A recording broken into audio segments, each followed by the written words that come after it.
All everyone, एक बार फिर से देवो ऑनलाइन में आप सभी का स्वागत है। दोस्तों, अभी हाल ही में गवर्नमेंट के द्वारा 22 दिसंबर को एक नया अपडेट निकल के आया है। जो अपडेट है, अतिथि शिक्षक, अतिथि विद्वान, अतिथि व्याख्याता, आशा, ऊषा कार्यकर्ता, सुपरवाइजर, ग्राम रोजगार सहायक, आंगनवाड़ी कार्यकर्ता एवं सुपरवाइजर, नगर सैनिक, कोटवार, पूरी अपडेट्स आपको इस वीडियो में लगातार आपको बताने वाले हैं। कब से फॉर्म भरा जाएगा, कैसे आप लोग फॉर्म भरेंगे, एज में क्या छूट दी जाएगी, क्योंकि जहां देखा गया है कि कोविड टाइम में ज़्यादा परसेंटेज बने थे, चाहे डिप्लोमा हो, चाहे ग्रेजुएशन हो, चाहे पोस्ट ग्रेजुएशन हो। तो ऐसे में क्या ज़्यादा एज वाले को वरीयता जहां मिलनी थी तो कम एज वाले को वरीयता दी जाएगी। अभी हाल ही में कुछ भर्तियां जो निकाली गई थी आंगनवाड़ी की, तो उसमें कोई संतोषजनक पद नहीं निकले थे, उसमें से नाम मात्र की भर्ती की गई थी। तो एक बार फिर से मध्य प्रदेश शासन वित्त विभाग वल्लभ भवन भोपाल के द्वारा ये रिक्रूटमेंट निकाला गया है। पूरा वीडियो देखिएगा एंड तक, पूरा शेड्यूल आपको इस वीडियो में देखने के बाद समझ में आने वाला है। 22 दिसंबर 2025 को ये अपडेट निकल के आ रही है कि शासन के समस्त विभाग को ये जारी किया गया है। ये बोला गया है कि विषय ये है सब्जेक्ट की राज्य शासन में कार्यरत कार्मिकों के पदों से संबंधित नियम दिशा निर्देश जारी करना, अस्थायी स्थायी पद का अंतर समाप्त करना एवं कार्यभारित आकस्मिकता स्थापना तथा स्थायी कर्मी के सभी पदों को संक्षेपवार घोषित करना। अभी हाल ही में कैबिनेट में लगातार बैठक हो रही है, जहां देखा जा रहा है कि ये आ रहा है कि जितने भी स्थायी अस्थायी पद हैं, अस्थायी पद को समाप्त करते हुए जो कर्मचारी कार्य कर रहे हैं उन्हें को स्थायी किया जाएगा, और साथ में जो स्थायी कर्मचारियों को पूरी सुविधा दी जा रही थी, ठीक उसी तरीके से सभी कर्मचारियों को पूरी फैसिलिटी दी जाएगी। समय के साथ इंक्रीमेंट होगा, समय के साथ वेतन का निर्धारण होगा। पूरा अपडेट आपको इसी वीडियो में देखने को मिलने वाला है कि जैसे कि कैबिनेट में अभी हाल ही में बैठक हुई। आप लोग दैनिक भास्कर, दैनिक जागरण पत्रिका में, न्यूज में मैं देख रहा हूं कि कुछ भी रोजगार के संबंध में जो प्रेस वाले हैं छाप रहे हैं, लेकिन जो इम्पोर्टेंट तथ्य ये कैबिनेट में मंजूरी हुई है कि जो जितने पद हैं अस्थायी हैं, तो अस्थायी पद को समाप्त करते हुए उन्हीं कर्मचारियों को स्थायी करते हुए उन्हें समान कर्मचारियों के भांति सारी सुविधाएं दी जाएंगी। तो जो मिनी कार्यकर्ता हैं, आशा कार्यकर्ता हैं, अब बात करेंगे बहुत जगह पे स्कूलों में जो अतिथि शिक्षक हैं, अतिथि विद्वान हैं, तो इन सभी पदों का क्या विवरण रहने वाला है। तो आप ये देखेंगे 2.01 2.2 अस्थायी पद के विरुद्ध जो जारी किया गया है, तो इसमें क्या क्या आपको लाभ मिलने वाला है, ये पॉइंट है। ये संविदा पद के विरुद्ध क्या है, आउटसोर्स के प्रति क्या है। अब बहुत सारे ऐसे हमारे कर्मचारी हैं कि अनुकंपा नियुक्ति हुई, वो भी चिंता में है कि हमारा क्या होगा। तो इसमें से पूरी अपडेट जो निकल के आ रही, क्योंकि बहुत जगह तो देखा जाए कि निजी एजेंसियों के माध्यम से आउटसोर्स को संचालित किया जाता था, तो ऐसे में बहुत सारे ऐसे कर्मचारी हैं जो चिंता का विषय है कि उनका क्या होगा।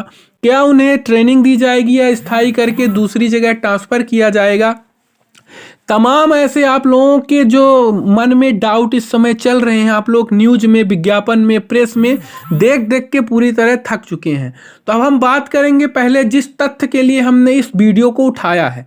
पहले बात करेंगे कि राज्य शासन द्वारा दृष्टिगत विशेष श्रेणी के व्यक्ति यथा स्कूल शिक्षा विभाग, जनजाति कार्य विभाग अंतर्गत अतिथि शिक्षक, उच्च शिक्षा विभाग अंतर्गत अतिथि विद्वान, तकनीक शिक्षा विभाग के अंतर्गत अतिथि व्याख्याता, स्वास्थ्य विभाग के अंतर्गत आशा ऊषा कार्यकर्ता, सुपरवाइजर, ग्रामीण विकास विभाग के अंतर्गत ग्राम रोजगार सहायक, महिला एवं बाल विकास के अंतर्गत आंगनवाड़ी कार्यकर्ता एवं सुपरवाइजर, गृह विभाग के अंतर्गत नगर सैनिक, राजस्व विभाग के अंतर्गत कोटवार आदि भी निर्दिष्ट कार्य निष्पादित करते हैं। इस श्रेणी के व्यक्तियों को निष्पादित कार्य के विरुद्ध योजना के प्रावधानों के आधार पर मानदेय एवं अन्य सुविधाएं दे।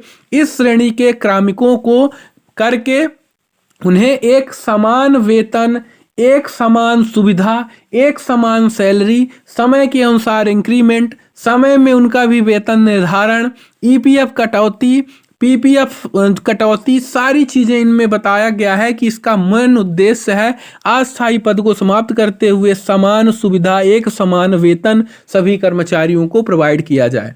अब इसमें यह अनुभव किया जा रहा है कि सीमित अवधि के अतिरिक्त अन्य विभागों में स्थायी एवं अस्थायी पदों की पात्रताओं में बहुत अधिक अंतर नहीं रह गया है। पदों से संबंधित सेवा शर्तें तथा सेवानिवृत्त के उपरांत देय सुविधाओं में भी भिन्नता की स्थिति कालांतर में समाप्त हो चुकी है। अन्य पात्रताएं भी प्रायः समान हैं।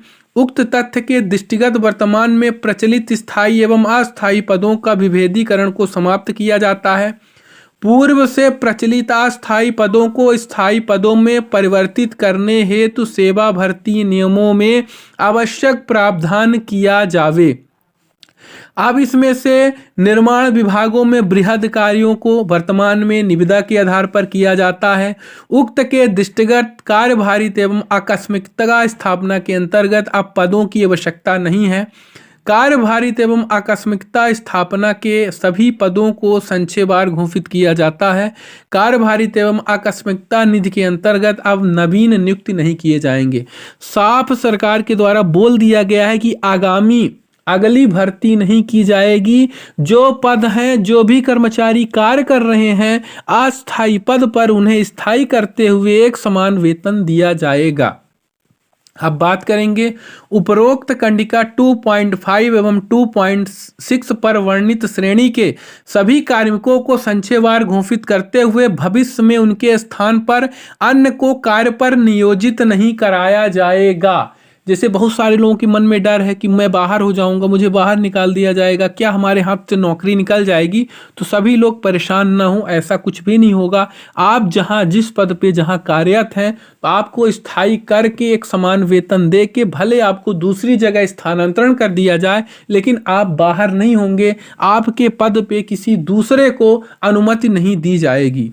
उपरोक्तानुसार दिशा निर्देश मंत्रिपरिषद के अनुसार 16 दिसंबर 2025 में लिए गए निर्णय में उपरोक्तानुसार दिशा निर्देश की प्रभावशीलता जारी होने के दिनांक से मान्य होगी। 16 दिसंबर से जैसे ही कैबिनेट में मंजूरी होगी, एक दो बार इसको रिवाइज करने के बाद इस ऑर्डर को प्रभावशील कर दिया जाएगा। मध्य प्रदेश के आदेशानुसार मध्य प्रदेश के हर विभाग में इस आदेश का परिपालन किया जाएगा और इस ऑर्डर को हर विभाग को मानना पड़ेगा, चाहे शिक्षा विभाग हो, चाहे स्वास्थ्य विभाग हो, चाहे एनर्जी डिपार्टमेंट हो, इसके अलावा चाहे ग्राम पंचायत के अंतर्गत जो भी पद हैं वो हो, चाहे महिला बाल विकास हो, चाहे ऊषा कार्यकर्ता हो, चाहे आंगनवाड़ी सहायिका हो, चाहे रोजगार सहायक हो। ऐसे में स्थायी पद के विरुद्ध नियोजित क्या है कि मध्य प्रदेश के मूलतः नियम 9/22 के अनुसार स्थायी पद से तात्पर्य एक निश्चित दर के वेतन में बिना किसी समय सीमा के स्वीकृत पद से है।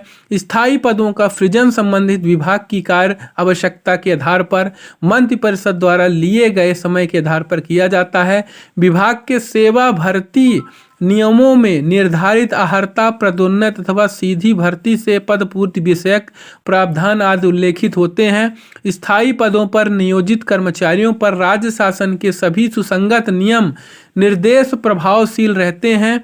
उक्त श्रेणी के कार्मिकों हेतु राज्य शासन की क्रमोन्नति होगी। और उसके अलावा बात किया जाए कि संविदा पद के विरुद्ध भी जो भी है उन्हें संविदा पद को समाप्त करते हुए स्थायी किया जाएगा।